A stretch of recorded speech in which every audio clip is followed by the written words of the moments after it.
I want to welcome you all. Let me start all over again. I want to welcome you all to the second program of the season of our monthly series that we have.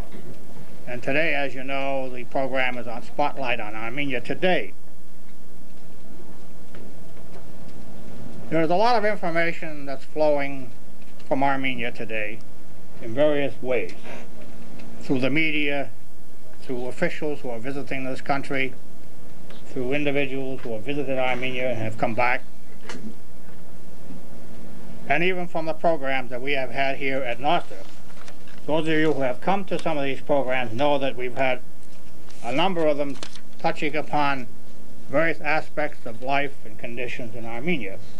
We've had programs dealing with the Azerbaijan-Armenian situation.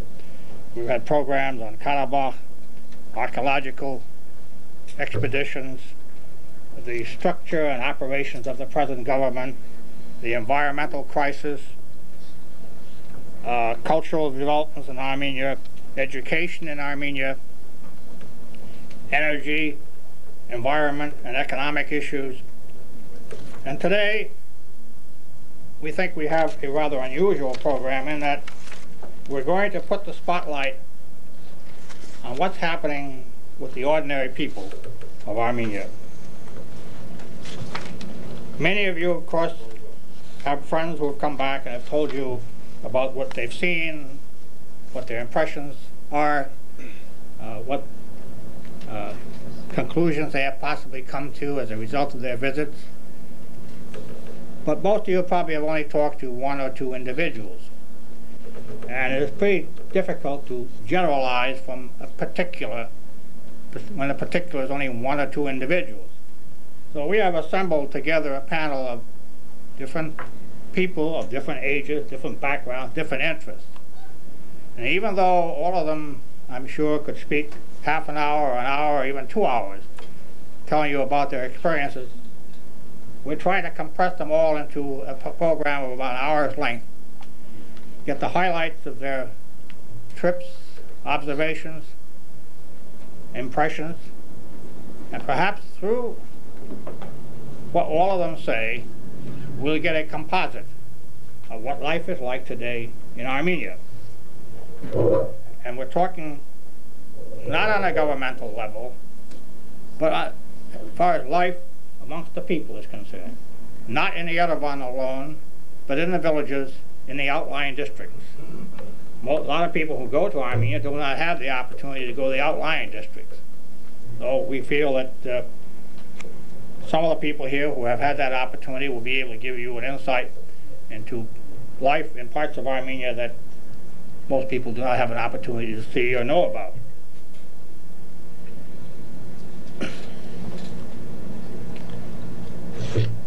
Now, each of the people in the panel went to Armenia on a special mission.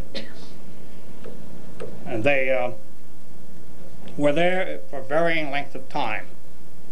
One or two of them were there for more than 3 months and had an opportunity really to travel around the country and to meet the people and sort of live with the people.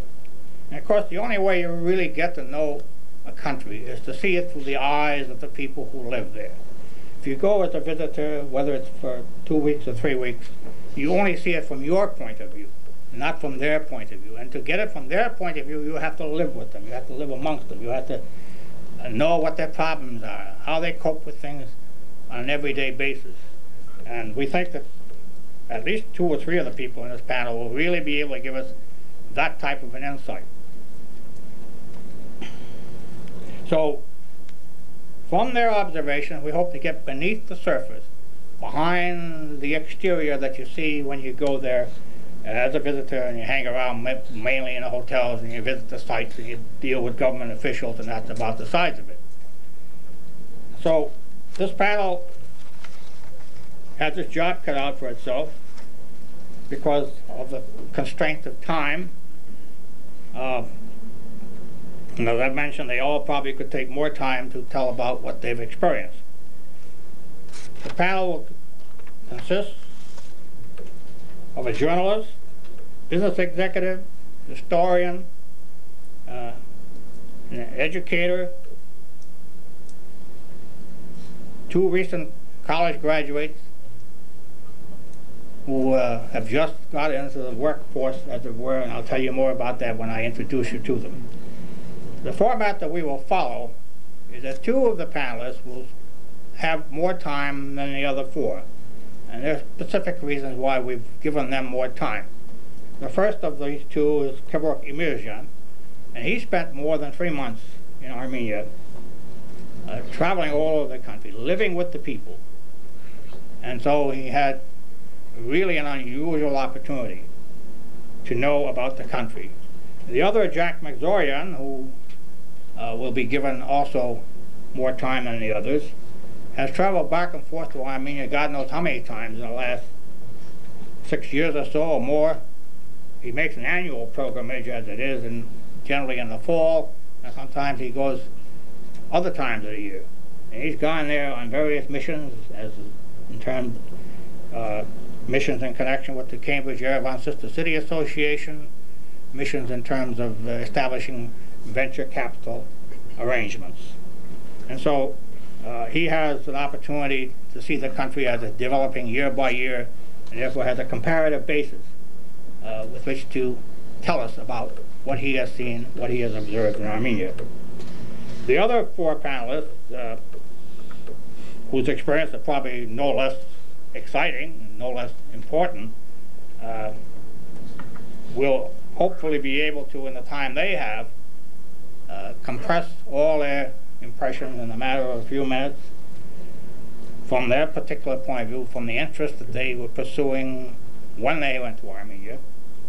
And then after all of them make their initial presentation, we'll give an opportunity for them to have discussion amongst themselves, and then we'll throw it open to the audience. Some of you have been there yourselves. You may have something you'd like to add on. You may have something you may want to disagree with. Or you may have questions. We'll stay at this as long as you're willing. We've slotted about an hour and a half to 2 hours, depending on how you feel about things as we go along. And then afterwards we'll have reception and refreshments, which will give you an opportunity to speak to any one of the panelists on a one-on-one basis.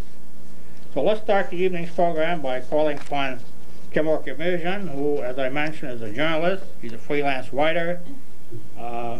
He's been an editor, and he's a contributing editor of the Armenian International magazine. If you get the magazine, I'm sure you see articles that he's written in that. So without any further ado, Kevork, the floor is yours.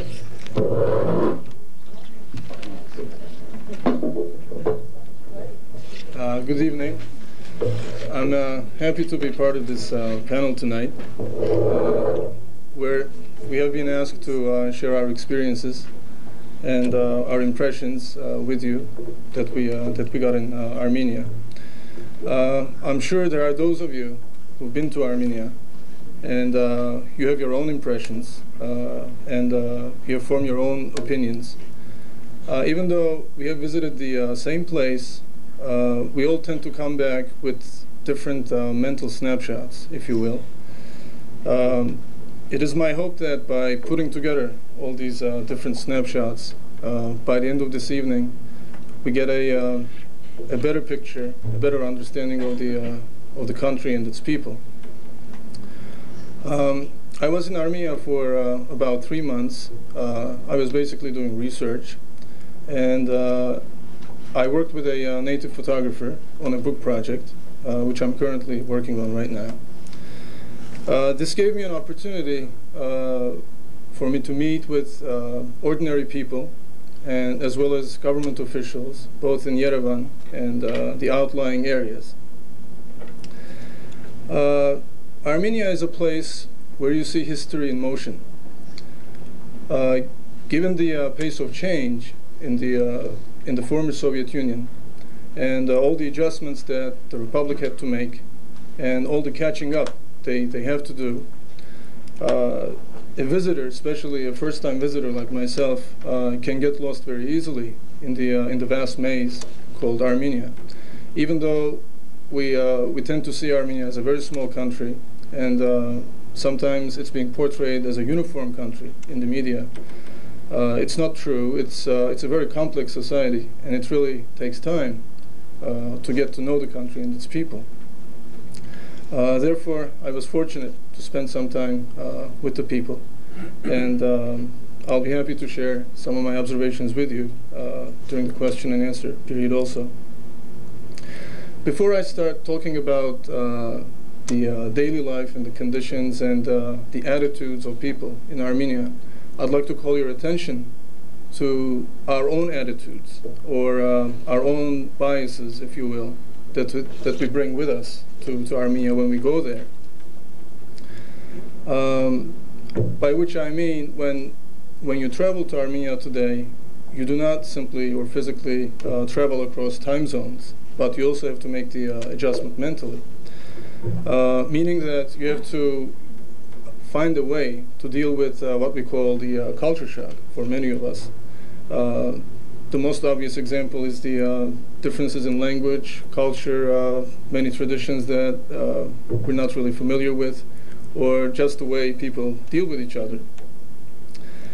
For instance, the way we define privacy and their understanding of privacy can be quite different, as many of you, I'm sure, have experienced.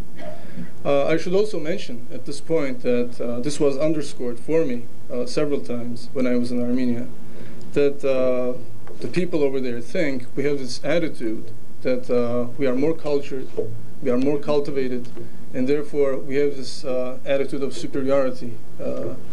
And it causes a lot of resentment in the people. Of course, they're not going to talk about this immediately, but as time goes along, as you talk to them, this really comes out.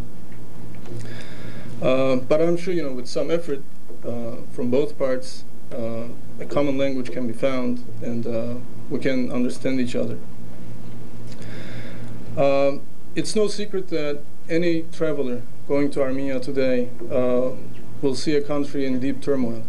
Politically, culturally, economically, in almost every aspect. And we should also keep in mind that we're not observing the country and its people under the most normal circumstances. After they've been all through over the past 4 or 5 years, understandably, patience is in short supply, and the nerves are frayed, many people are edgy. And this is maybe because many people are living on the edge, so to speak. It's not really easy for me to sit here and talk about my experiences from 2 months ago, because I know too well that no matter how hard I try, I will not be doing justice to the country and its people, and somehow I will not be able to capture the spirit of the place. And up until 2 weeks ago, I blamed myself for it, and I felt that I lost touch with the senses that came alive, that were rekindled in me during my stay in Armenia, and I seemed to lose as soon as I got back. But upon hearing President Raymond Davidian 2 weeks ago down in New York, I was sort of relieved, because he made an interesting comment during his speech. He said every time he leaves the country for more than 5 days or a week, he seems to lose touch with the reality of Armenia, even though he's well informed and up to date on what's happening. And it usually takes him 3 or 4 days to get back into the flow and to get back in touch with the reality in Armenia. So that was a relief to hear, because we're talking about a person who's supposed to have his finger on the pulse of the country 24 hours a day. To characterize the daily life in Armenia in one word would be frantic, especially in Yerevan. And I don't mean this in the New York City way of frantic, because as we all know, the struggle in New York is for power, money, and status, whereas in Yerevan, the struggle is about money, bread, and survival. It's as simple as that. A typical day for at least one member of every Yerevan family starts in the bread lines. Lately, it's been getting worse because of the situation in Georgia.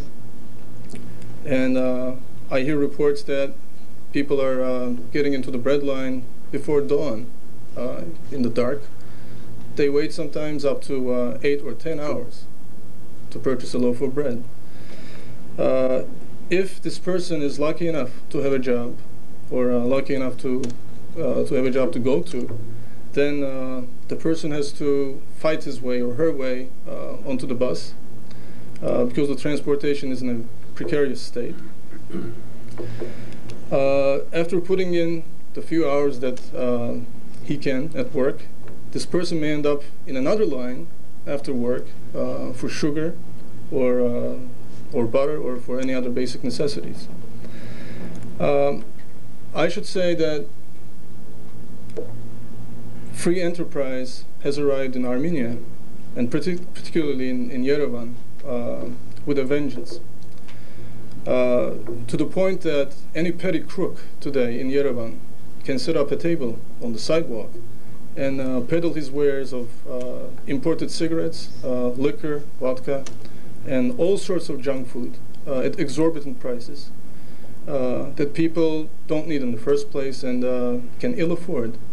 And the government lets this happen in the name of promoting free enterprise. There are also the commissions, the consignment stores, where people can go and buy mostly, again, luxury items at inflated prices. But other than that, the only place where you can see the real face of Yerevan, or Armenia, I should even say, is the fruit and vegetable markets, where I found that it was a very good indicator, a barometer to read the public's mood. It's there many people go for food shopping, including meat products, chicken, fish, that kind of thing. People today are expected to pay sometimes 25, 30, 50 times as much for the same products that they used to buy 3 or 4 years ago. And in the same period of time, their average income has not gone up more than 3 or 4 times. This may give you an idea about the discrepancy and the rate of inflation. I remember also Raymond Davidian making a comment during his speech. Actually, he was boasting that Armenia today enjoys the cheapest markets in the among the former Soviet republics. Of course, he failed to mention that Armenia also enjoys one of the lowest monthly wages in the entire former Soviet Union. It's really amazing to see these people go to the market and spend their entire monthly wages after only 2 or at most 3 trips to the market. This was a constant source of enigma for me. It was a big puzzle, and I kept asking people whenever I spoke with them. I said, how do you manage to make the ends meet? And they said, well, we're lucky that we have some savings, we live with the family, and that's the only way we can survive. And the same thing is being expected again this winter. And there is also a shortage of gas. They have cut off the gas again because of the problems in Georgia. I saw a marked difference between the attitudes in the city. By city, I mean the capital, Yerevan, and the outlying areas, and mostly the villages. People in the villages tend to be more removed from day-to-day political concerns and the political struggles that go on in the capital, but they also tend to be more critical of the president and his policies. Their life is not an easy one. Again, to give you an example, a typical day for a villager would begin at the crack of dawn. The members of the family, all adult members at least, will go to the field. They have to cultivate the land to eat, just to survive. Therefore, many of the people are just living at subsistence levels.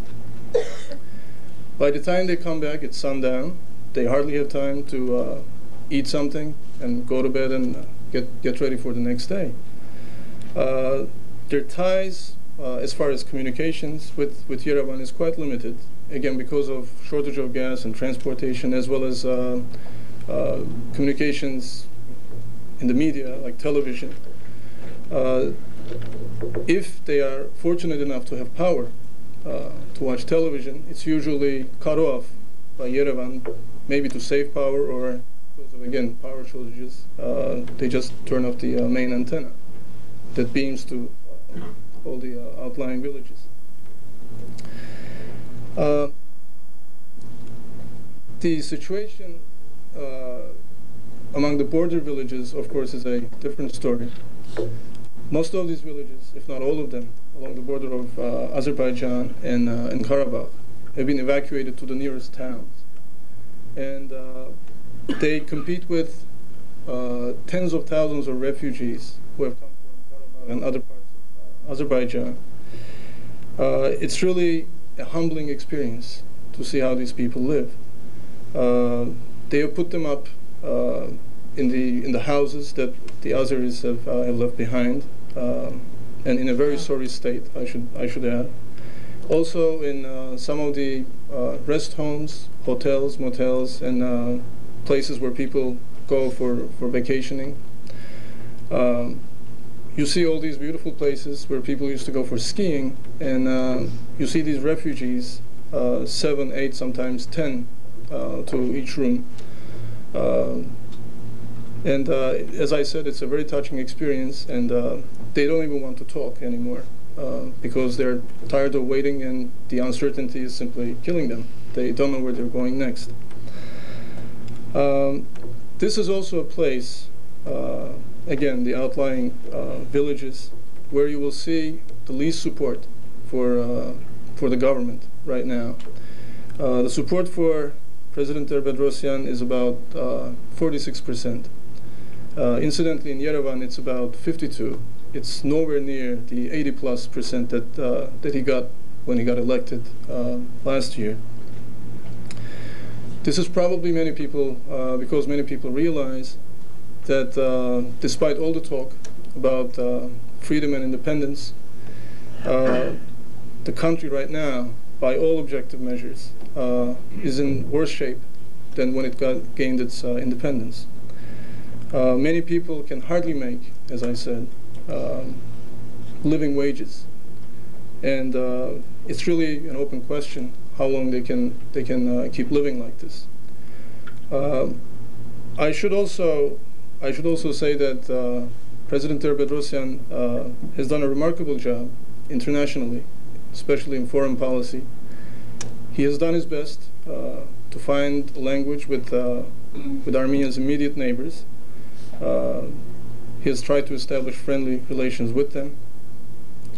He's also looked for ways to ensure the long-term viability of the republic. However, his domestic policies are not as remarkable as his accomplishments in foreign policy.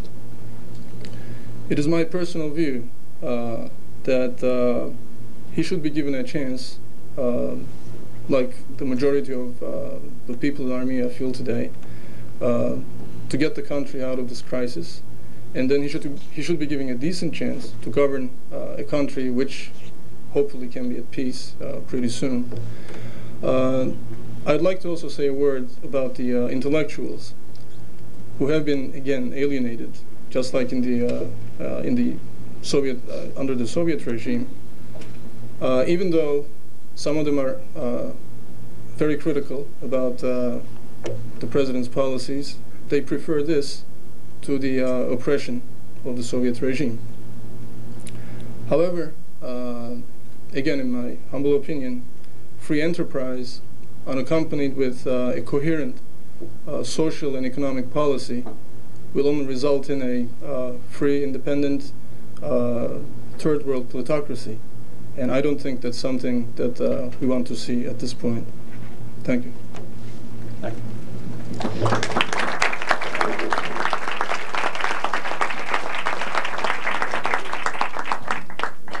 Our next in-depth presenter will be Jack Medzorian, who, as I've mentioned earlier, has traveled back and forth to Armenia an innumerable number of times. He can tell us how many when he speaks, and has the benefit of comparing progress or lack of progress each year as he has gone and come back. Jack?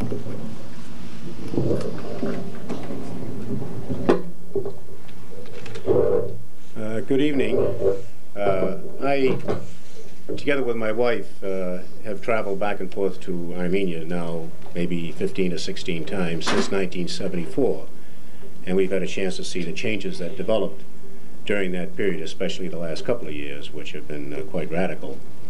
And I've also spent, in addition to that, quite a few trips that I've made to Russia, working on business deals. But let me talk about the 3 weeks that we spent in Armenia and our agenda. My wife had a separate agenda from myself. I mean, I did relate with her on some of her activities, but she was focused on the human rights issue, and she's busy making another film. She made one from last year's trip, which some of you may have seen, to try to bring facts before mainly the Odar public, because our story is not really known to the world.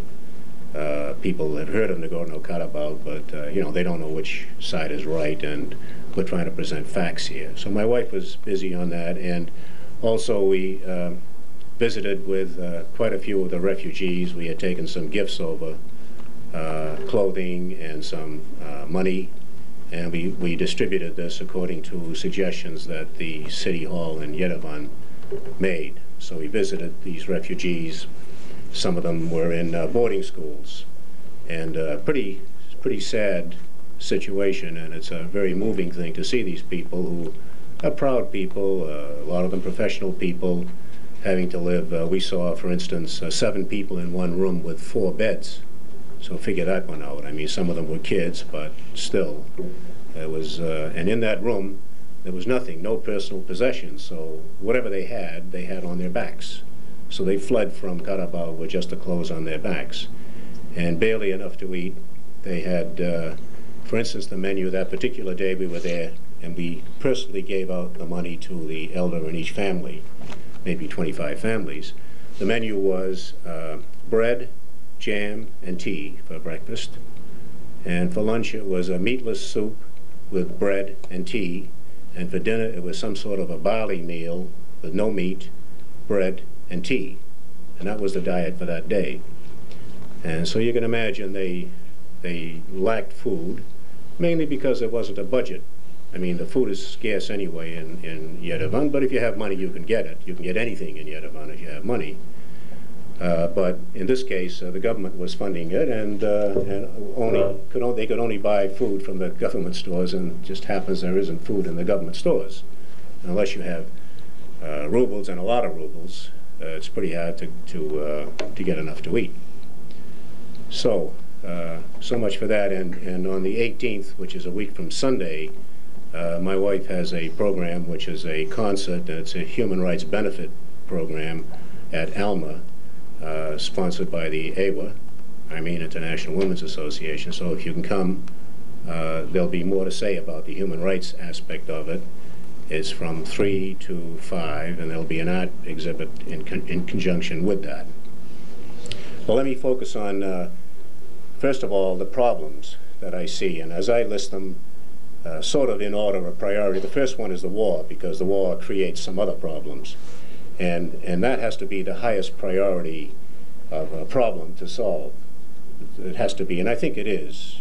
And I have some hope that that will happen, because I think the Azeris also are weary of it. And we in the diaspora somehow have to bring all the forces we can to bear through our political system, through Washington, to try to bring some pressure as well on some of the brokers that are involved, and the participants like Turkey, for the United States to put pressure there to try to help to put pressure on Azerbaijan to be reasonable in the negotiations and for this war to stop.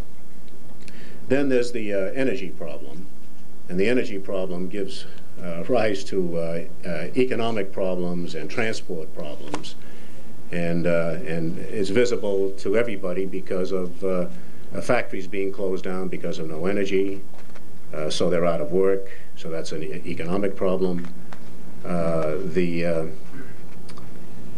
transport, he mentioned the bus, and you know, you see people hanging onto the bus the buses are so loaded that people just jump on and hang on to a rail, and they're, outside of the bus riding along, and long lines waiting for buses. So all that is waste, and it's inefficient, and all those bad things in terms of the economy. So energy has got to be a very, very high priority. And there are projects to, and I'll talk a little bit more about that, in that area to try to relieve that system. Another one is banking. Banking is tough. There are banks, but it's not the same type of banking system that we know here. I mean, you can't just walk up to a bank and say, well, I'd like to cash a check or withdraw my money. You have to make an appointment. Like in our case, we took over some dollars and we wanted to convert them to rubles to give the rubles to the people, the refugees, the money that we had collected. And we had to make an appointment for the next day because they didn't have the rubles. So, and that's partly because the currency is tied to it's the Russian ruble, and Armenia doesn't print rubles. They come from Moscow. And so they don't always have rubles. And even though you may have money in the bank, if you go to withdraw it on a particular day, it may not be there. And that's even more so with dollars. But there are ways that people have worked out to get around that system as well. So these are some of the, as I view them, the critical problems. There are a lot of others too. But these have to be solved. And it's very easy to paint a gloomy picture and a negative picture, and certainly when I relate it to going back and forth since 1974, I can talk about, yeah, maybe things were better in those periods than they are now. Certainly in the eyes of a lot of people, and they've said it, gee, things were better with communism, but we don't really want that system, but we thought it was going to be better. And that's true. I think there was a kind of a euphoria when we were there last year on Independence Day. And there was all kinds of cheering, and almost like New Year's Eve in the Republic Square, the former Lenin Square. And that was great, and everybody was on a high. And now a year later, the great expectations they saw or perceived from freedom didn't result in, more bread on the table, or more food on the table, or more jobs, or more income, or whatever. And somehow, maybe in their naivety, they expected these things to happen. But realistically, it couldn't happen because the whole system changed. I don't mean just that they had an election and they were democratic all of a sudden, but they were so reliant on Moscow and a lot of the funding for a lot of the programs and the institutes, the technical institutes and all. I mean, a lot of that came from Moscow. True that Moscow took product also from Armenia, and they did some sort of a balancing act. But those people were always assured of funding. Now there's no funding, so suddenly they have to go out and fend for themselves. And I saw a lot of those people that I had known, and they were all entrepreneurs of one type or another. Everybody was looking around for some sort of a business. Some of them were already in a business, not necessarily related to their technology. So a letdown. I think people expected instant gratification out of freedom, and it didn't happen, so there is a letdown. But I think the Armenians are resilient people, and I did, talking to a lot of people, come across some opportunities in some areas where I know personally I will work to try to help them. And I'll just list those just as some examples. One of them has to do with the resource recovery. And I think that Phil Ketchen is also involved in that probably. But this has to do with the city dump in Yerevan, and there's gold in that dump. I mean, gold in terms of if you can extract the stuff there that's recoverable, you can save on, avoid imports of some of that precious stuff, or just recover it and recycle it. So there's a big opportunity there, and they have identified, and I worked with them, had a couple of meetings, made a list of all of the various types of tuplons, they call it, from the factories, and the chemical composition of those tuplons, and the annual volume of those, and from that we're going to see if we can get some technical support here, at least in how to extract that stuff properly, and then maybe a business plan can be developed in terms of taking some of that material, recovering the resource and selling it, and from that business plan might evolve. At least in one area, a French company has made a proposal of some 3 million francs, which is about $500,000 for equipment and for training of people in Armenia to take some of that material that's in the dump and make energy out of it. And so if that can happen, that could be an investment opportunity because energy will be sold. Another area is in the renewable energy area, which is, in this case, 2 areas that they're working on, which is solar energy and the wind turbine projects. And I visited with people there a couple of times, and I'm going to see if I can help them. There's already a very good connection with the AMAA, which has a renewable energy program, an individual by the name of Medzorian, and he's working very closely with the same group. But they have problems because they have developed a solar detector. They have a problem with the cost of the materials that they have to bring in, and we're working on seeing if we can get that cost down so they can end up with a product that's saleable in the world market. So that's a project. And then a couple of other areas which show some hope, and this is all related to the energy, because if they can solve these problems, they can get more energy and not use the oil that they don't have. But another area is geothermal, where they can tap the hot springs under the ground, and another one is petrothermal, which deals with the volcanic action that's under the ground, and there are volcanic deposits in Armenia, and there is that kind of energy. So if these can be tapped, they could be probably much better in terms of efficiency than solar or wind. But these are projects that are being worked on. And now another one, which I thought was an interesting proposal, was from a very impressive young man who has a little business of about 10 people, and he has it's a consulting organization on business, and he helps local people set up, well, even people from the diaspora, Armenians or even others, who are interested in setting up a business in Armenia, and how do you do it? So he's familiar with all the laws and the regulations, be what they are. There aren't too many of them, and they are they're still being formed, but he knows how to set up companies, and he does feasibility studies, and he's himself an economist, a PhD economist. So he had a plan which was kind of interesting, and he's written a concept which I'm now translating into English to pass it around to different people, but a sort of an investment fund. So people that are interested in investing in Armenia or some other part of the CIS, but they don't know quite how to do it, could join in this fund. And he would come up with projects which he would very carefully screen, present to this group, and they would select the ones that are most feasible. And some of these projects would be in Armenia, and some would be outside of Armenia. And he mentioned the ones outside of Armenia could have a connection with Armenia in terms of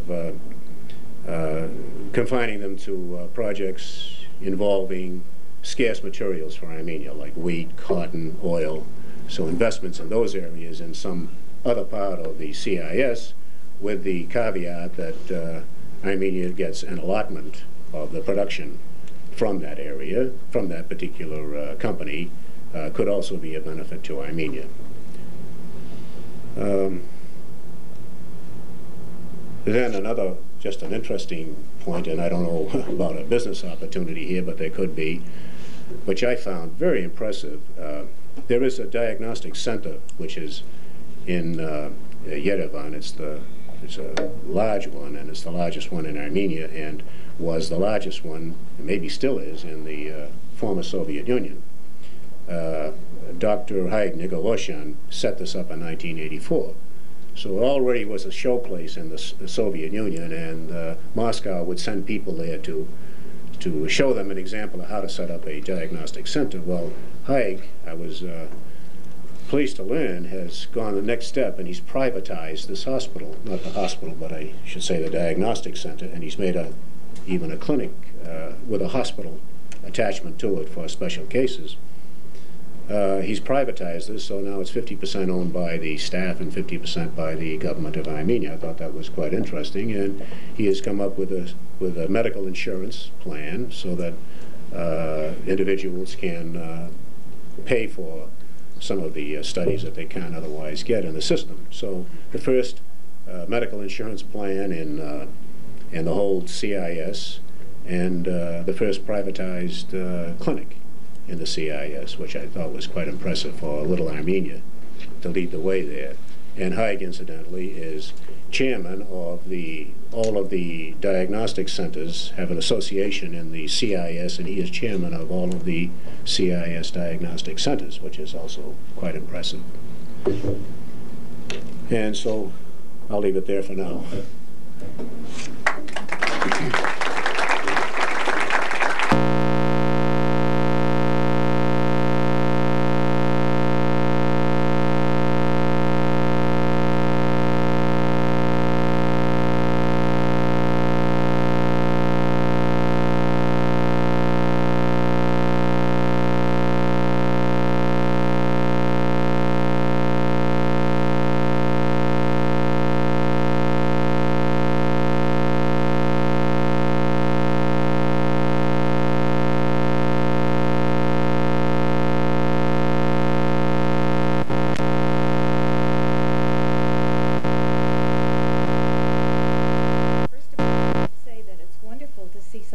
Here this evening. And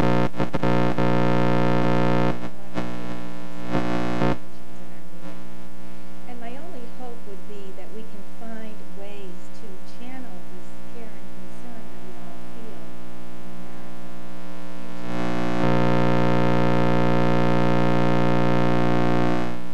because I know there's a lot that we can do along the lines that Jack mentioned and many other kinds of projects to improve the situation in Armenia right now. As Manu mentioned, I was in Armenia for 2 weeks in September. I was there for slightly over, as I say, 2 weeks. I learned new things every day I was there. I know that if I had stayed longer, I would have learned a lot more. So I'm really not talking to you as an expert, but I'll just give you some of the impressions that I had. For me, Armenia was really an emotional roller coaster. When I first arrived, I got tremendously depressed to see the reduction in the quality of life there over my first visit to Armenia, which had taken place 10 years earlier in 1982. This time, as in last time, I stayed in the Armenia Hotel. Just the difference in what used to be Lenin Square and is now the Republic Square. Just to see the fountains were not working, no one who was taking care of the gardens. Oh, the lights were not working. It was just a terribly depressing thing. And although I had read about the energy shortage, until you get there, you don't really understand some of its widespread ramifications. Just to give you an example, last time I went to Armenia, there were opera and symphony performances every night in September and October. Wonderful musicians there. Well, now the same wonderful musicians are there, but because there's no electricity, they cannot have performances every night. And when they do have performances, they have to start early, because when you get out, it's dark. You have to have a flashlight to find your way home. So that sort of thing is discouraging. I tried several times to go to the museum, which, as you know, is right across the square from the Hotel Armenia. The museum was closed because there was no electricity and no lights.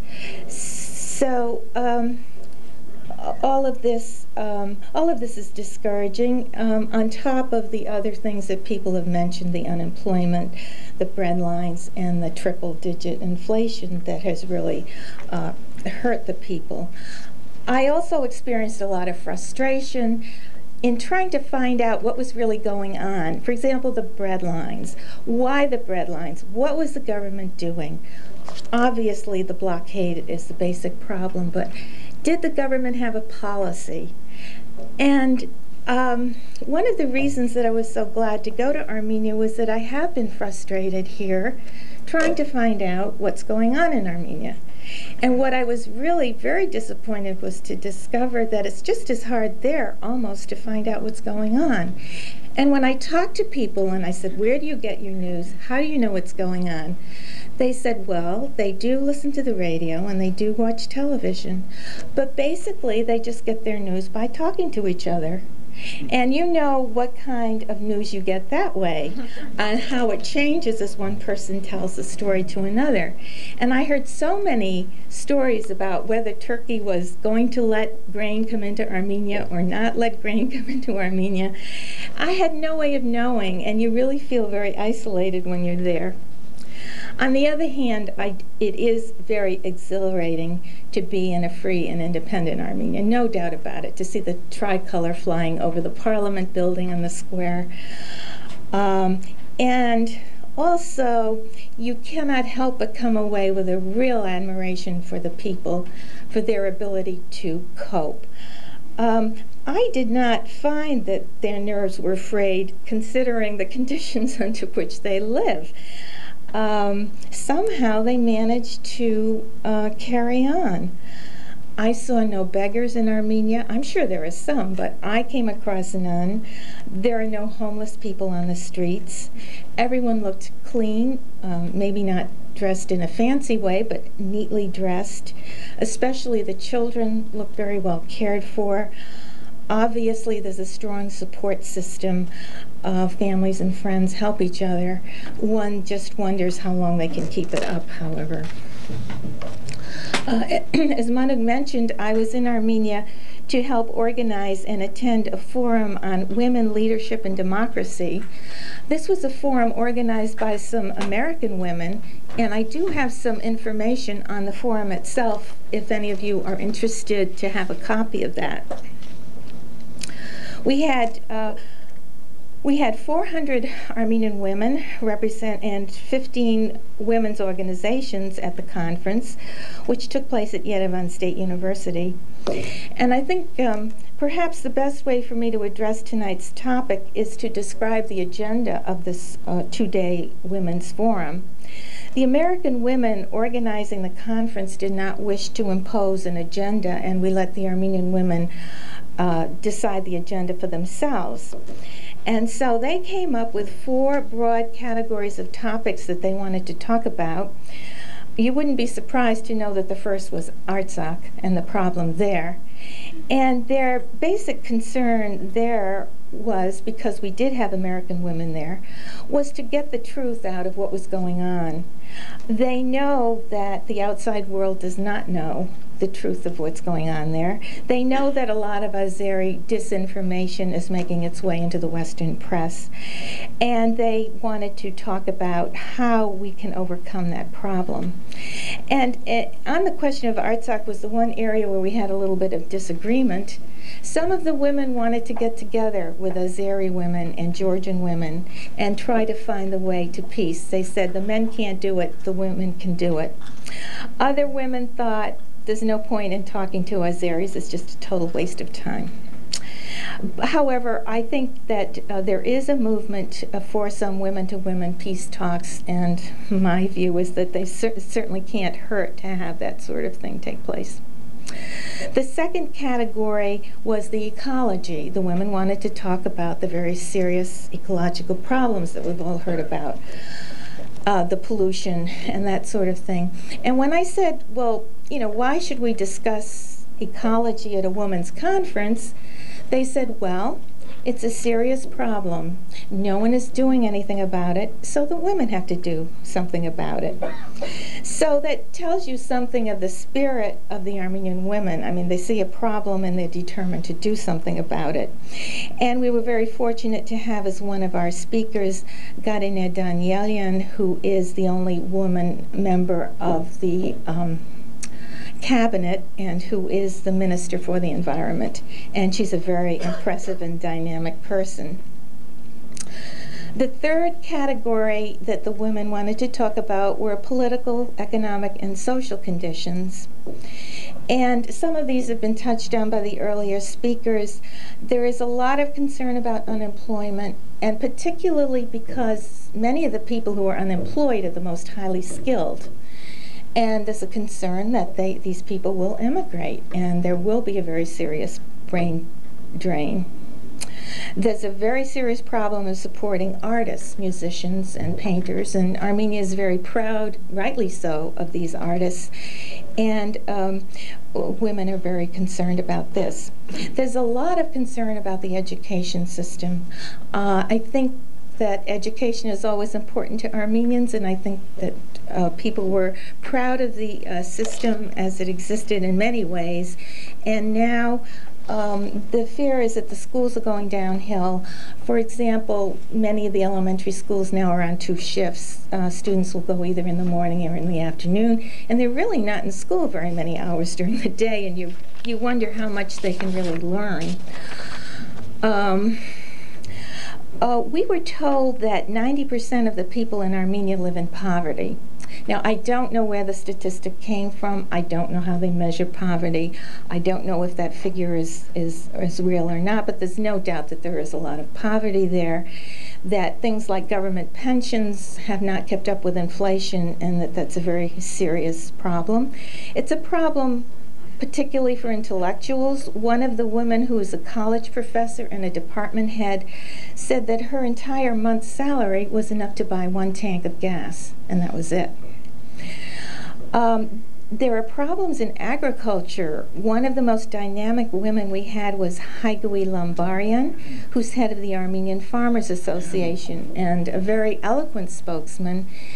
Even though they have privatized the land in Armenia, they have very serious distribution problems. They have a lack of machines. The agricultural machinery is designed for large farms, and they don't have the machinery for the small farms. So we talked about that. And also, of course, the psychological scars of the earthquake and the refugee problem. The fourth topic was democracy in Armenia. And this was a rather elusive topic. It's clear to everyone that Armenia is going through great and fundamental changes, but no one really has a concept of what kind of a society that they're evolving into, and that's a great uncertainty for them. It was pointed out that the people in Armenia have no sense of civic responsibility. They don't have a sense that this is their government, that they have a role in it, that they have a responsibility to keep informed and to let their representatives know how they feel. People are passive about the government. They think there's nothing they can do about it. Maybe that's the legacy of 70 years of communist rule when the government did not respond to them at all. But I really expected, I was surprised at that. I thought that now that there is an independent state, some of those attitudes would change, but obviously that kind of change comes about slowly. And of course, we did talk about the fact that women are absent from the government, that there are only 8 women delegates among the 240 members of parliament, and that there are not very many women in the government offices at all. It was clear from the conference that women in Armenia, as in many other places, do it all. They all have careers. No woman there is a housewife. Our women just came from all different walks of life. We had doctors, we had professors, we had journalists, just all kinds of careers. But they also run the household, and it's not easy to run a household in Armenia where, besides the bread lines, you have no supermarket, no conveniences, nothing of the sort. The society still has many barriers for women. I only saw one woman drive a car in the 2 weeks I was there. They're losing some of the advantages that they had. For example, school starts for children when they're 8 years old. Prior to that, they have kindergarten and nursery schools. Those schools used to be very inexpensive or free in the past. Now the prices of those schools has gone up. To go to a good kindergarten is very expensive, and women can't afford it. In the field of the professions, women have been very active. Over 50% of the doctors in Armenia are women. And yet a Western touring group who met with the dean of the medical school there was told by the dean that he was very upset that 70% of the students were women, and he really wanted to reduce that figure. And when one of the women visiting in the delegation said, why did he want to reduce the number of women, she was surprised to get just the same answer that you would get anywhere else, that women got married and had children and didn't have the dedication to the profession that the men would have. Now, I don't know what kind of evidence there is for that. I doubt that there's any. But basically, the women feel left out, and they want to be more a part of the society. They were proud of the fact that they had marched in the streets during the demonstrations, and they felt now they want to put their talents to work. And it really would be a calamity if the Armenian government and society does not make use of these talents. But yet, in a larger sense, as I think about it, it's not only the women who feel left out of the government and the society. Most of the men I came into contact had the same sense of distance from the government. And yet, certainly Armenia's greatest resource is its people. They're well educated, they're talented, resourceful, resilient, compassionate, adaptable. We are heirs of a long and distinguished civilization. Yet one does not have the sense that their talents today are being put to good use. And that really is where the challenge lies today for the government, and I think maybe for all of us. Thank you.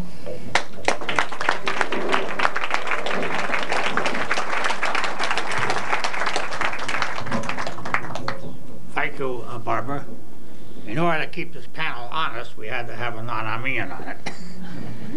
And the non-Armenian we're very fortunate to have him because he had a very unusual experience. He is the director of missions at Lexington Christian Academy. And when there were representatives from the educational field in Armenia visiting the United States and visiting area schools, when they visited Lexington Christian Academy, they were very impressed with the curriculum and the way the school operated and the values that they generated in the students and so forth.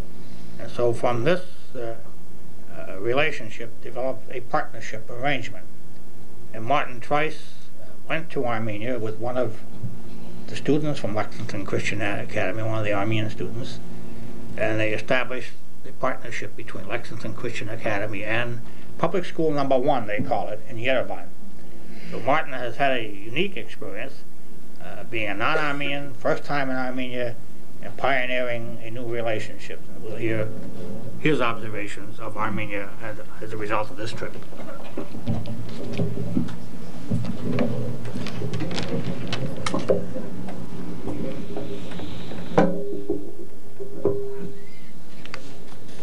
Well, I feel the pressure's on. A little away from the speaker.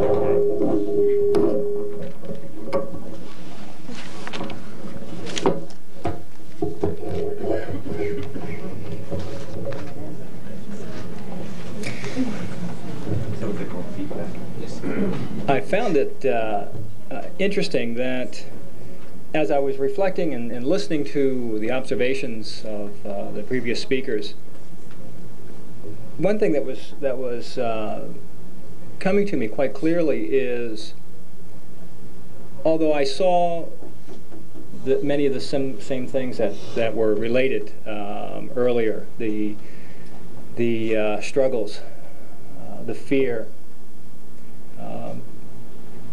the anxiety, I guess beyond that, I was able to see a hope that I'm not sure why I was able to see it. Maybe it's because I'm not Armenian. Maybe it's because I was dealing with an area that has as much hope as any other area in the country of Armenia, and that is in education. I saw hope in the eyes of the young people. When you talk to the young people, and granted, this is my observation, this is of the isolated perspective I had of the various people that I had the privilege of being with for 2 weeks. But in the eyes of the young people, I saw hope that said to me, they realized they were about to inherit something that many generations before them have fought and died for. And I think that as educators of the individuals I spoke with and worked with, had meetings with, I think the hope that they were sharing through me was that they realized the hope for the future of this country lies in its young people and what job that they do in educating their young. And I guess ultimately, I am convinced, as a man that has a deep faith in God and in Jesus Christ, that God is alive in Armenia today. I sense that. I saw that. A couple of examples. I had the privilege of not only being in Yerevan, but also traveling outside and visiting a number of the churches, the monasteries, and some obviously the quite famous ones that you see often in pictures and publications. But I also saw structures that were, for instance, in a canyon. That this was a canyon that was used by the villagers to escape the genocide. The entire village escaped to this canyon and lived in caves. In this canyon, the people built a church. It's still there. The structure of hewn rock just built up in the mountain where they worshipped.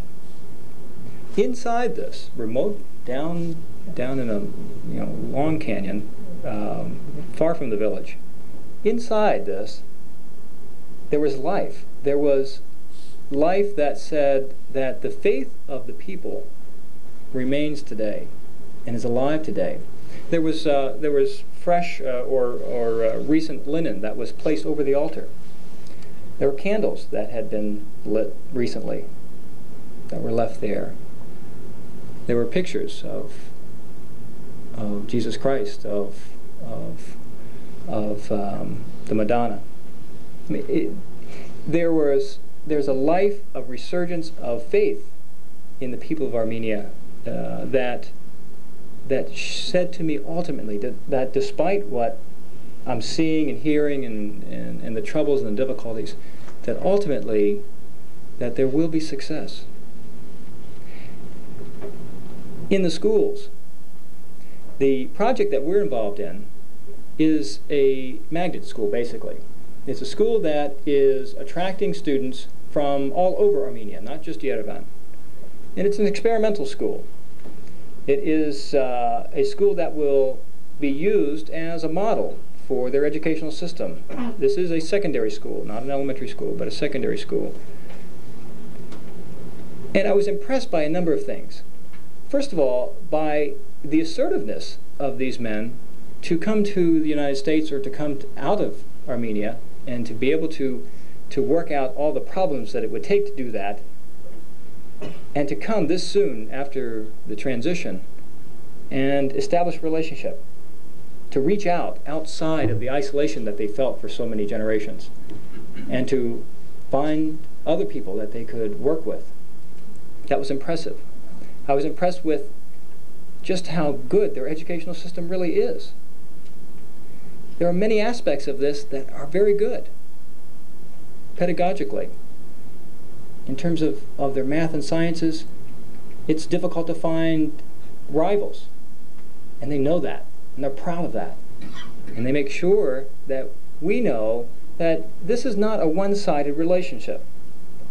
It was quite clear that whatever we are able to give in terms of the United States, or our school in particular, that they were going to repay us twice over. It may not be tomorrow, but it will certainly be soon. And they wanted me to know that this was not a handout, but this is a partnership, a true partnership. There were many aspects that I relate. I frankly knew very little about the educational system in Armenia. But I knew and have read as an educator of what's going on in Poland. Poland simply has had a couple of years of head start. And in Poland, they are running through a great deal of difficulties. And what's interesting is that in many respects, the people that are involved with the school systems are still isolated. When I asked the Minister of Education if he knew what was going on in other republics or in Poland, he simply did not. He didn't. He wasn't aware of what was going on. So even despite the isolation, they have begun a process that is very good. Their school systems are involving a process where they are educating their young people in specifics. It's almost like a college, and that's the model that they're working with. They are finding students that have interest in a particular area, in history or in chemistry or biology, and these students will major, as I described it, would major in that subject. And they would also be required to test out of that subject in order to graduate. And these same students would also be required to take a core curriculum. Of course, it would include the languages, of course, Armenian, and many students are now learning English. It would include a number of other social science areas in history, etc. And also something that is also brand new in their curriculum is Christianity.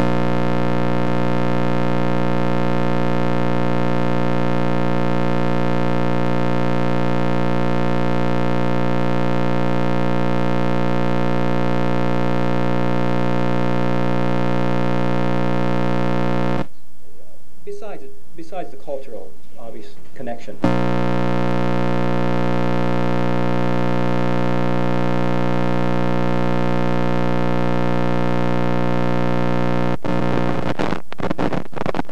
Christianity, to have a faith brought alive in their young people. Because through communism, there was a sort of morality. There was a system of checks and balances that kept people in check. It was simply external. When you did something wrong, you were punished, and quite severely. This is a country now that with freedom, with democracy, they have to go through probably the most demanding and challenging process of all, and that is to transition from a morality that's externally imposed on them to a morality that's internal. They have to create in their young people a moral future. Young people that know the difference between right and wrong because it's inside, not simply told to them from an outside source, from a government. It's a fascinating process. They're doing things that are right, that I'm not even sure they know why that they're doing it. In terms of the free market system, there are some obviously disadvantages with free market system. And again, where I believe religion, Christianity in particular, plays a key role in this whole process is that with free market, there is a me-centered process. That's sort of the nature of the beast. It is me. I'm trying to better myself when you're in a free market. There's nothing terribly wrong with that. That's the way it is. However, we know that what can happen when a free market is left unchecked without any sense of us.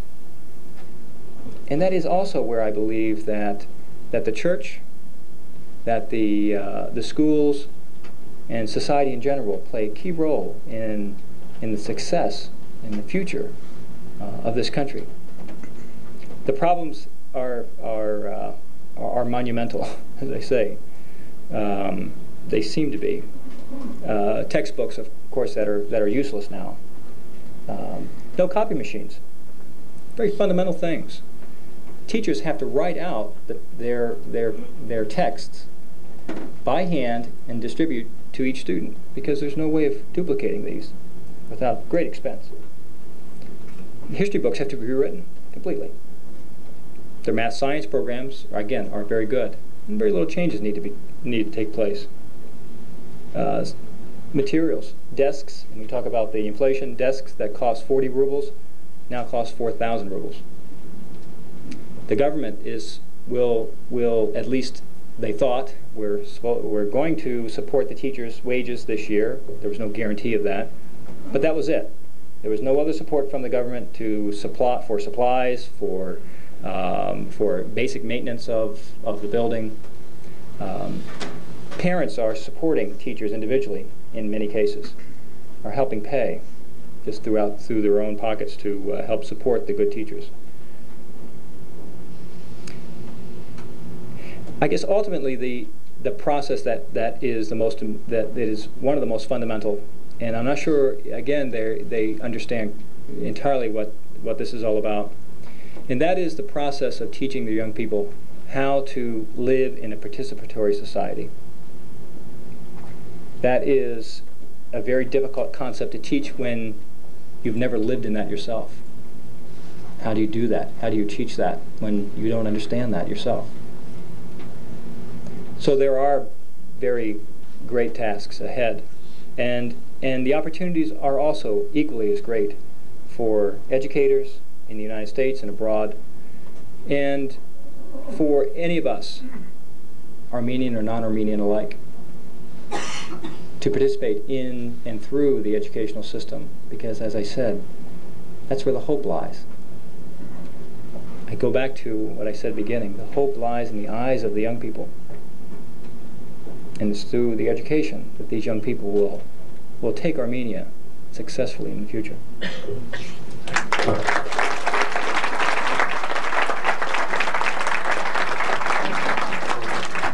Thank you. The last two panelists we have represent the younger generation.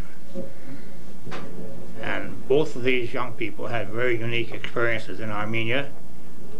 The first of whom I'm going to call on, Raymond Davidian, just graduated from Bentley College, is now working in a law firm as an assistant.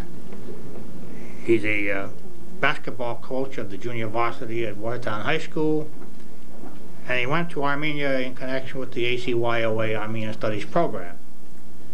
So we had plenty of opportunity to interact with young people in Armenia, and I'm sure we'll get a unique report on his experiences. Raymond?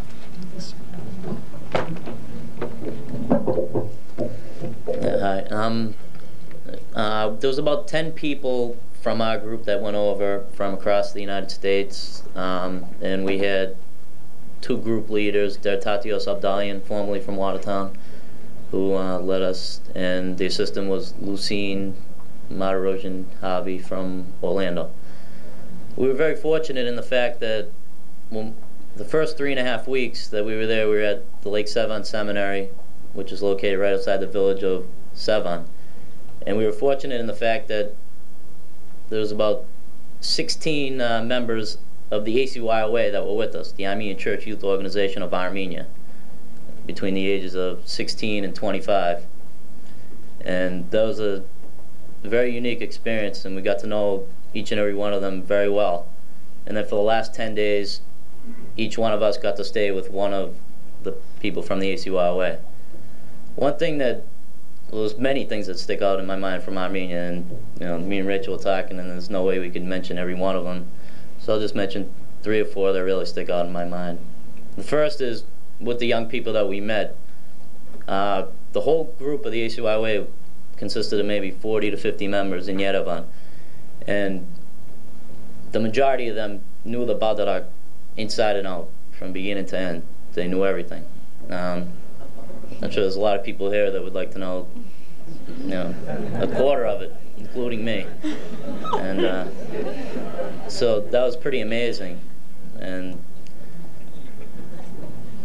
just to see them, they were teaching the older people, they were singing in the choir. They were the choir, okay? Here, we have mixed ages in the choir, but the young people were the choir over there.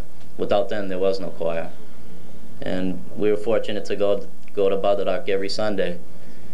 And another experience that sticks out in my mind was one Sunday we went to the town of Hurasdan, which is outside of near Sevan, and we went to a church called Subkhach, and this church had been closed for 70 years, and we were there for the first Sunday that it was open, and it was amazing. They had a big madach outside, and there were people dancing and everything, and the church was jam-packed from beginning to end. People were coming. I couldn't believe it. There were people coming, there were people going. It seemed like everybody was leaving, and you turn around and the church was still packed because there were just people waiting to get in.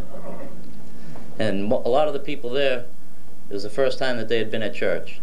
I could tell, like, they didn't even know how to make the sign of the cross or whatever. They were very, very uneducated in it. And I'm glad that Martin brought that up, because it's going to be the young people that teach the older people, as funny as that may seem. And that's one thing that stuck out. Also, just the pride of the people there. I stayed at a house for 10 days, and I felt bad that, I know sometimes they made food that they probably wouldn't be eating, but they made it because I was there, because they wanted to make sure that I was comfortable. They kept on asking me, what do I need, what do I need? And I was happy just eating bread and potatoes or whatever. And, they'd go out and buy things, and I felt bad because I just, I wanted to eat the way they did, but sometimes they overdid it, at Sevan, when we were staying at Sevan, unfortunately, I mentioned to one of the high soups that was with us over there that he said, "What do you need? What do you want?" And I said, "No, I just said I'd like a Pepsi." That was at 10 o'clock in the morning. For lunch, he went out and he brought back, like a case of Pepsi, for everybody. And it must have cost them, a lot of money. We think it's not much money, but for them, it's a lot of money. The family I was staying with, the father, he was a painter, an excellent painter at that. And on Saturdays and Sundays, he would go to the Syrian Park, and I got an opportunity a couple of times to go over there. I don't know if you're familiar with it, but every Saturday and Sunday they have paintings, all the artisans and people with khachkas, homemade khachkas, and homemade necklaces, and anything you can imagine that are hand carved.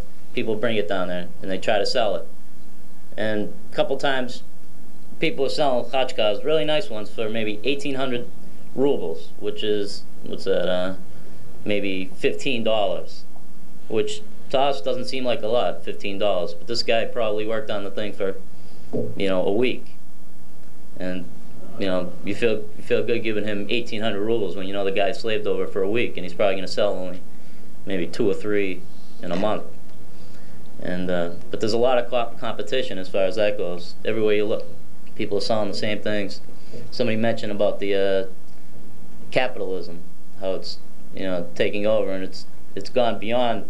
I mean, every street corner you see, especially in Yerevan, but even outside of Yerevan, right where we were staying in Sevan, there was a few people who set up shop right on the highway there, selling cognac and cigarettes and candy bars, Milky Way, even like Milky Way bars they had over there. So what else?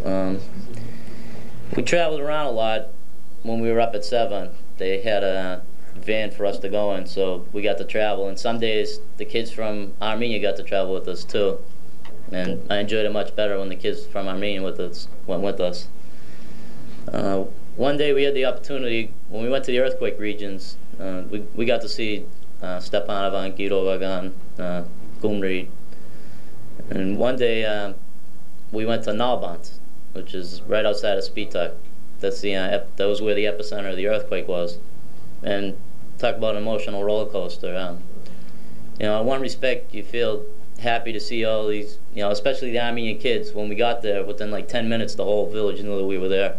And they were all around us, you know, we were giving them candy and everything. But the town, they only have, when we were there, they only had one tap with running water for the whole village. And that was the only running water in the village. And it was sad to see, no, it was more than sad. I mean, it was depressing to see all these people living basically in shacks or tin, aluminum siding houses, you know, 6 people living in one room. But and there were some houses that were being built, but because of shortage in supplies and the shortage of fuel or whatever, they haven't been completed. They're only halfway completed. And another day we went to Stepanovan, and we got an opportunity to see the Onanian housing project. And they had the grand opening of the Onanian housing project the day that we were there. And about, I think, they're still building, but they opened up about 100 tenements there. And just to see the joy they gave out the keys right there, and just to see the joy on the people's faces, to know that they were having some sort of housing, you know, because people are still living in abandoned oil trucks. We saw a lot of people living in those, but to see the joy of the people moving into their new homes was quite moving. What else? There's so many things that I can pick out that, you know, like the pride with the people, you know, like I offered to pay for the bread. The bread cost maybe 15 rubles. And I offered to pay for it, and they, you know, the father wouldn't accept the money. He, you know, he refused to accept my money because, you know, he's just too proud, you know. But we're spoiled here as far as going where we want to go, when we want to go. As far as the gas situation goes, sometimes you didn't know where the gas would be because they sell the gas out of trucks, you know, and the trucks can be parked anywhere. If you're driving and you see the truck, you go get gas. A few times when we were in the van, we went looking for gas, and you know, we had to drive around for a little while because we had no idea where the gas would be. Finally, we asked the town people, and finally they directed us to where the gas was. But that's the way of life there. That's how they get their gas. And if they don't have to go anywhere, they don't go, you know. And that was kind of upsetting to me, the fact that the family I was with, they were home, most of them were home for most of the day, you know. The 2 sons were one was a jeweler and one was an artist. And the jeweler, he did his work inside the house, but he did work with one of those gas pumps there where you have to pump your foot while you're welding the ring. So he could only work maybe 5 minutes at a time, and then you have to take a rest because his leg would get tired. And they don't have tools there to assist them. But I thought a lot about opportunities that can be made there, and you know, there's a lot of opportunity for growth over there. If people want to invest money over there, I mean, it's unbelievable. I mean, the roads, all the roads, that's secondary, the roads, but I mean, something simple as roads that we take for granted. There's maybe one road that's smooth and everything else, you got to go 5 miles an hour. And it's a beautiful country. I know I'm rambling, but it's a beautiful country though, and it's great to hear these stories of people. You know, in the past I heard people talk about Armenia, and you know, I'd nod my head, whatever. I'd try to picture it, but I couldn't really picture it. Now when people share their experiences, now I know exactly what they're talking about, and I'm glad that I know what they're talking about. And I made a lot of friends over there, and I hope to go back maybe next year or whenever. But I'd like to go in more of a working capacity. This time was more of tourist. I wouldn't say tourist, but somewhere along those lines. And so a lot of times we didn't get to see the true Armenian, but at other times we did get to see the true Armenian. You know, like sometimes they'd insist on taking us out to restaurants, you know. So we'd get some, you know, we'd get horovat, so we'd get, you know, kebab. So we didn't exactly rough it all the time, but for the most part we did, especially when we got into Yerevan. I found it interesting that at night they shut the water off. Where I was staying, they shut the water off at 10 o'clock every night, and they turned it back on at 7 in the morning. The family I was living with, they, or every family that I saw, they fill their bathtubs up to the limit just in case the water gets shut off for an extended period of time. They fill the bathtub up to save the water, and then to wash up or whatever, they just pour it into a big bucket, and then if they wanted to heat it, they had like a heating probe to heat up the water, and then it just washed up. But I mean, I suggest going there for everybody if you have a chance to go. I mean, it's a great experience, and afterwards, if anybody has any questions, feel free to ask me. Thanks.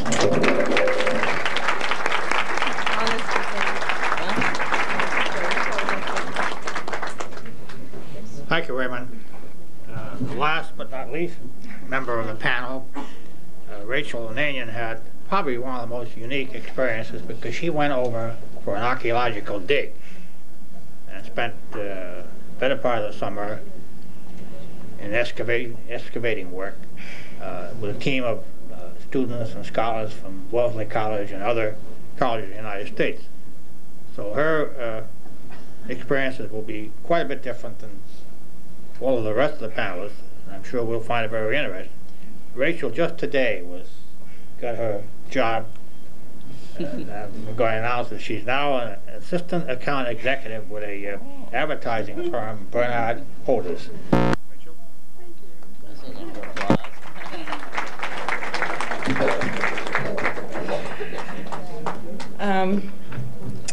Well, okay. I guess I can start off by first telling you a little bit about the capacity in which I went to Armenia. I graduated on end of May, and not shortly after I left for a 6-week trip, joining Dr. Philip Cole, who's here this evening, professor of anthropology at Wellesley College, who was leading an archaeological dig project in a village right outside of Leninakan, now Gyumri. I was not an archaeology major, not an anthropology major, but Dr. Cole was nice enough to extend an invitation, noticing my urgency in wanting to go to Armenia for so long, and by graduation not even having set plans on how to go. So I joined him kind of as the only Armenian on a trip group of American researchers and students of archaeology. I could talk about the dig in depth, but I actually think I'll save that for Dr. Cole, because I'm sure he'll be wanting to report a lot of what was found over there, which is pretty interesting. I didn't stay for the whole project. I stayed for 6 weeks. It was my first time, and the project went on for a total of about 10. But it would be much more interesting for me to be able to tell you some of the things I noticed. Going in the capacity that I did, I interacted with various different types of people. I almost kind of had an ambiguous position there. I wasn't an archaeologist. I was an American Armenian. So my intention was to try and see and do as much as I could my first time over there. And to be able to tell you a little bit about, maybe I noticed these things because I was an economic sociology major, but it seemed that there was a definite difference in what I heard from different groups of people. The various lifestyles that I saw, different people I interacted with, all kind of seemed to have a different impression, their own impression and attitude in their way that they reacted, almost like a social stratification, which I guess in any free market democracy is going to eventually evolve. A division was actually, to me, apparent. Because of the way in which I went, I was in Leninakan for 4 weeks. I traveled for about a week through Dilijan and Lake Sevan, and then I lived with a family for a week in Yerevan. So I was everywhere. I was in a village, and then I was in Gyumri, excuse me, the second largest city in Armenia, and then I was in this great big city, Yerevan. So I had the opportunity to sit and just discuss and talk with people. Basically, in the dig house, I was up numerous times until about 3 or 4. Actually, just about every night, drinking cognac till 3, 4 in the morning. Yeah, well, it's Mom and Dad are aware of that. I didn't have very much of it, but I was very healthy. Actually, it's good for you when you're not feeling well. That's their cure. So I felt great most of the time. And just talking with them, There's one night I was up till 4:30, and they were these.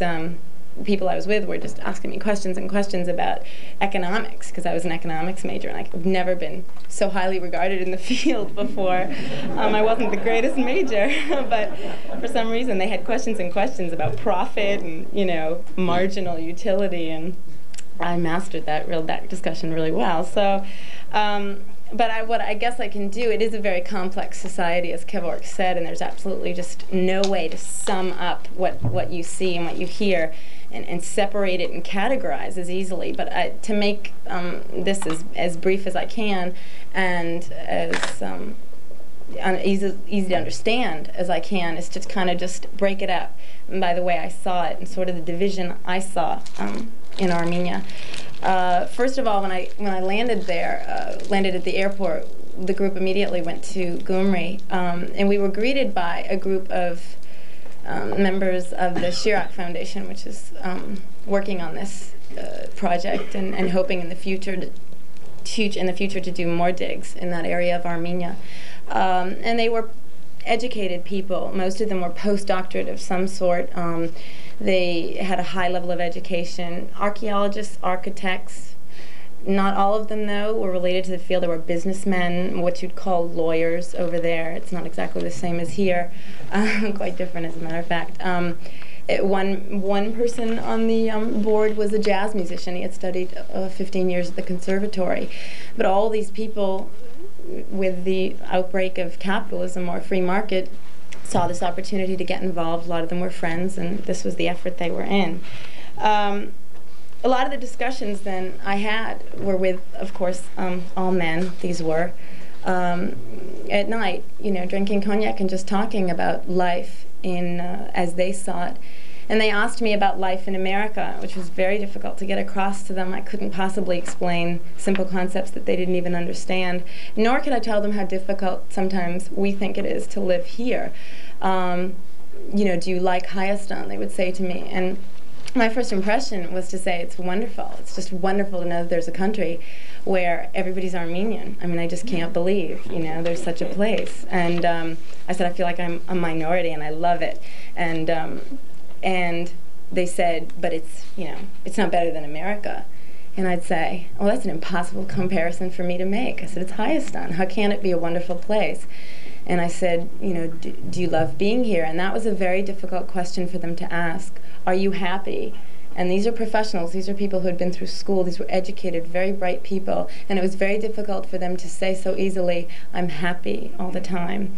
It seemed that they were very excited. Their country's free. Their goals were not directly, but ultimately to make Hayastan a wonderful place, a fabulous country, to build up their republic and stay in Armenia. But they're very tired. They were always tired, and they were working extremely hard to keep the dig project together. They were doing amazing amounts of work, never getting any sleep.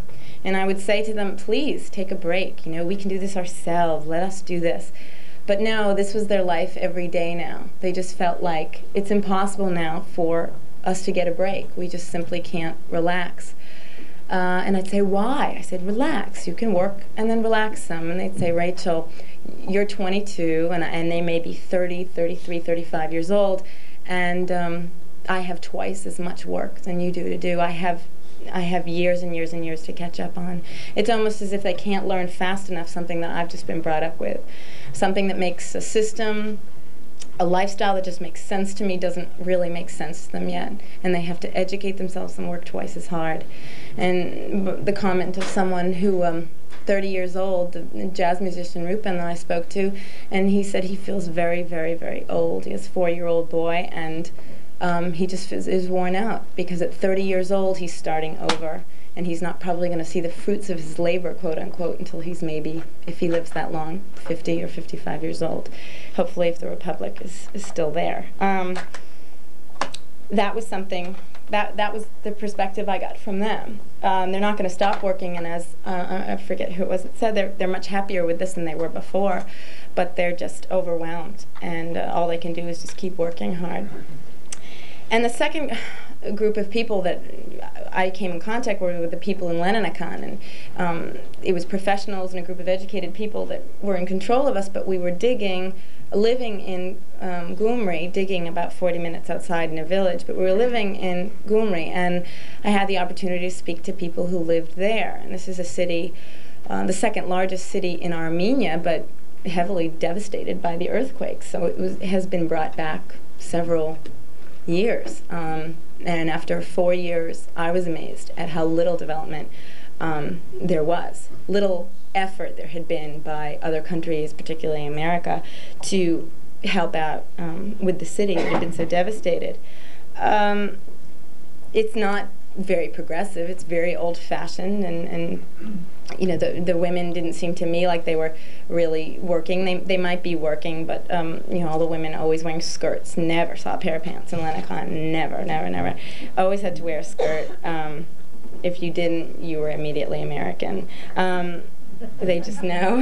The genes gave it all away. So, but in Leninakan, probably largely because of the earthquake, but they seemed to be just living life on their own. It was almost like they were separate from Yerevan, and it was like a free-for-all. That's how I looked at this new free market system for them, was just, you know, whatever you can get. Start a business if you can start a business, just take food if you can take food, just sell food on the side of the road, do whatever you can.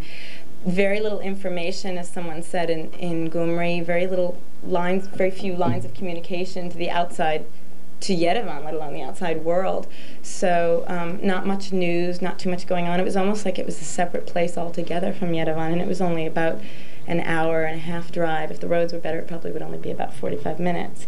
So maybe that's an exaggeration. But this, no real regulation, people just taking things.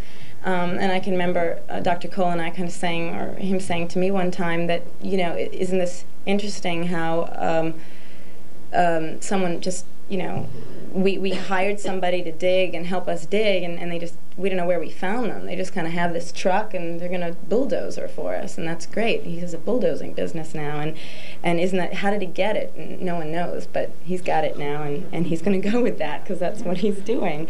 But basically the bottom line in Leninakan is we're happy to be alive, you know, and I'd say, you know, what can I do for you? And, you know, Zavadan, vochinch, you know, that's what they'd say, vochinch, so what, you know, and we're living, we're alive, let's drink cognac and be happy. And that's what I did, because they were happy. And it's a wonderful place to go. I'm close to nothing. I don't want to give the impression that they were more concerned with partying than anything else, but this was their spirit. This is all they could do. It's worry all day long, or just live and be happy. And they do work extremely hard. They're never, to me, they were never sloughing off or not caring. Always very caring people.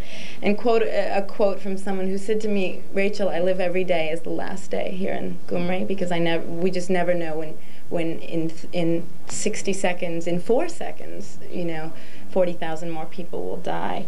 That's how I came to know life there.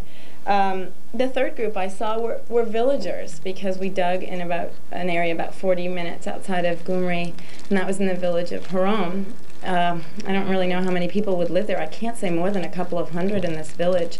And I just couldn't believe how primitive it was. It was wonderful. I had no complaints about it, but it's so interesting. I just felt like I was in, I couldn't even say Montana might be as agricultural as something like that. There were shepherds and shepherd women, and the children had nothing to do all day long, and making lavash bread and picking strawberries, and they were self-sufficient. Most of them didn't have cars to drive to other cities. They would hitchhike to find roads just to get to Leninakan. And so that was interesting to see people who just were almost like in the Dark Ages. I don't know if they had any information at all about what was going on in Armenia. But maybe they never were informed before, so it really wasn't a loss to suddenly not know what was going on. But to me, granted, I mostly interacted with children, these children of the villages. They didn't seem to feel like they were benefiting from this system. Leninakan, they didn't seem to really know whether they were benefiting or not. We'll just take it as it comes. In Yerevan, they're working, hustle bustle. Not quite like New York, but you know, the New York around there, I guess, just going crazy, trying to do everything they can to start a business and entrepreneurship. And then the villagers, it just seemed like we've lost out, you know, like there's nothing here. The children, anyone ages 13 to 26 wanted to just get out, wanted to marry whoever they could and get out and just go to America. And I'd say, stay, please stay. It's a wonderful place here. Don't leave. If you leave, we won't have Armenia. Well, how could I say that? I had everything, basically everything I can ask for next to them. And they'd say, you know, there's no water, there's no light, there's no gas. Why stay here? And I almost felt that their complaints weren't that, oh, now that Armenia is free, everybody in Yerevan suddenly taking up and starting businesses. I don't think that was their complaint. It was just the simple things that they need to live and be happy in a village they don't have. There will be village people, I think, in Armenia for a long time, just as there are farmers in many places in the United States. But if you can't live, if you can't simply survive, it's just very discouraging. I want to say, though, and I want to end on a almost ending on a positive note, and I had an absolutely wonderful experience there. That the common thread running through these three groups of people was some characteristics. I think I can categorize 3 different characteristics that run through all these different people, no matter what situations they were in. Number 1, they're all keen, very sharp individuals, much like they are in this country. We constantly notice how entrepreneurial and successful Armenians are, and we compare them a lot, you know, to Jewish people. We've come a long way in this country, and we're 2 of the most successful minorities, let's say, or ethnic groups. Well, they've got this keen, sharp sense in Armenia as well. They're bright people. I mean, you could just hand a bunch of wood and a bunch of materials to an Armenian and he'd build you a car. He'd find a way. They built their own systems, particularly in Gyumri, where there's piles of rubble, piles of old buildings still sitting around. They're just picking at them, finding torches and torching things together, and they're calling it, you know, our sewage system. It's like a tank with a pipe running out of it and a hose, and who knows where they got the pieces from. But they'll do it, and they'll find a way. And second of all, they have an amazing amount of spirit. They are, whether it be spirituality, from God, which they're all Christians, they're all very Christian, but there's a spirit, whether they would directly say, you know, we believe and there's a God, they were very alive, and nothing was going to bring them down. They were just very alive. And third of all, they're very proud people, as everyone has kind of noted on. They're proud, and that pride is combined with the characteristics I think I wish I'd see more here, and that's humility. They're proud to the extent that they're humble, and they would offer you, like they did for Raymond, they did for me. They would offer me and steal, I found out one time, and borrow food to be able to give me a feast that they know I couldn't possibly eat, but to make me happy. And one man got on his knees, an old man that I saw, and said, you've come, you've come. I had brought a gift from someone in New York.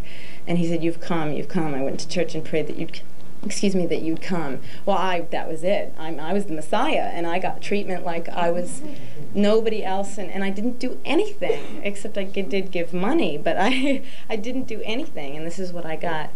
Those 3 characteristics are essential, just essential to anyone, to any country, to any people. You can have, to me, you can have the commerce, you can have the business and everything, but you've got these 3 things thriving in Armenia, and to think that there's a possibility that, well, they're being challenged right now, and that there's the possibility that those may be in depletion someday, and that they may not be so thriving, is scary to me. I think what we can do is capitalize on those three characteristics and use them and try and make a country that's got what it takes to just be fantastic.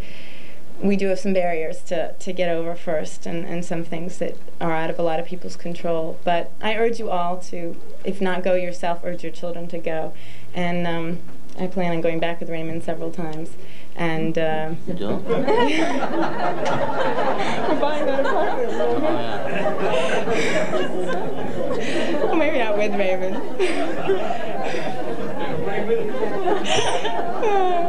Well, all right. I won't go with Raymond, but I have to tell you, Raymond and I want to buy an apartment over there with a bunch of like 5 other people, so we'll always have a place to stay when we go there. Just no water, no heat, but we'll just have a place to stay. So I urge you to go, and I do want to end on a positive note because it is a wonderful place. And without Hayastan, I have to say, it would be very hard for me to be able to consider myself an Armenian if it weren't for a country called Armenia.